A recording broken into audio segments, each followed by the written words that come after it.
Operation सिंदूर को एक as a military operation आप कैसे देखते हैं और as a political fallout आप क्या देखते हैं? ऑपरेशन सिंदूर, मैं कोई मिलिट्री का विशेषज्ञ हूं नहीं और मैं उनमें से नहीं हूं जो कहूंगा कि देश के बाहर और विपक्ष क्या कर रहा है। मैं सरकार की बात मान लेता हूं। सरकार ने कहा, हम लोग के विदेश मंत्री ने कहा, जयशंकर जी पढ़े लिखे समझदार बहुत सुलझे हुए व्यक्ति है, जयशंकर जी ने यह कहा ऑपरेशन सिंदूर के हवाले से शायद आप लोग के ही इंटरव्यू में कि जो सीज फायर हुआ वो पाकिस्तान की पहल पर हुआ। तो मैं भाई जयशंकर जी की बात को मानता हूं। तो अगर पाकिस्तान के पहल पर सीज फायर हुआ, इसका मतलब कि पाकिस्तान दबाव में था, पाकिस्तान की हालत खराब थी। जो हारता है वही तो सीज फायर के लिए हाथ जोड़कर आएगा। तो अगर पाकिस्तान दबाव में था एक दिन या 2 दिन के सिंदूर ऑपरेशन सिंदूर के बाद, तो भाई आप काहे सीज फायर किए? आपको 2-4 दिन और चलने देना चाहिए था। वो पाकिस्तान को मार के सेना वाले ठंडा कर देते। तो ये तो सरकार अपनी ही बात में फंसी हुई है। सरकार ये कह रही है कि मिलिटरीली ये सक्सेसफुल है।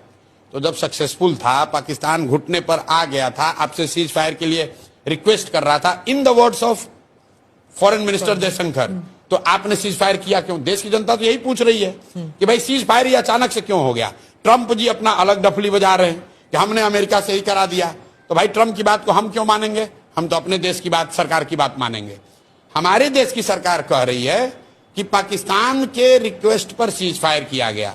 तो देश के नागरिक होने के नाते हम लोग पूछ रहे हैं कि भाई इतने दिन के बाद मौका मिला था, आपने ऑपरेशन सिंदूर शुरू किया, देश भर के लोग आपके साथ खड़े हुए और पाकिस्तान की हालत ये हो गई कि एक ही दिन में सीज फायर के लिए वो घुटने पर आ गए थे, तो 2-4 दिन और चलने देते।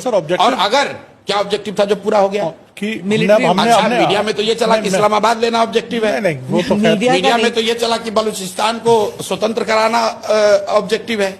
अमित शाह जी ने कहा है पार्लियामेंट में कि हम लोग वो लोग हैं जो देश के लिए जीने मरने वाले हैं, पाकिस्तान ऑक्यूपाइड कश्मीर को लेना हमारा लक्ष्य है। तो अगर पीओके लेना लक्ष्य था और पाकिस्तान घुटने पर आ गया था, तो काहे सीज फायर किए?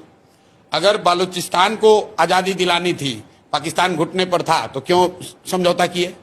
आप ही बता दो भाई कि अगर पाकिस्तान डर गया था या घुटने पर था तो क्यों समझौता किए? और अगर नहीं था तो फिर आप जो बता रहे हो वो गलत है। दोनों बात तो सही नहीं हो सकती है। और ये बात सिर्फ जो जयशंकर जी ने कहा उसी पर कह रहा हूं। ट्रंप साहब तो कह ही रहे कि हम इंडिया को डरवा, इंडिया पाकिस्तान को दोनों को बुला के डांटे और इन लोगों में समझौता करा दिए। हम ट्रंप की बात पर नहीं जा रहे हैं, हम जयशंकर की बात कह रहे हैं। एंड तो कहीं होता है ना, क्या एंड? तो भाई वही एंड, मतलब लोग तो ये पूछ रहे हैं कि भाई आपने सायरन बजवाया, प्रैक्टिस करवाया, तो हम लोग तो तैयार थे 2-4-5 दिन के लिए। एक ही दिन में खाए सीज फायर कर दिए, 2-4 दिन और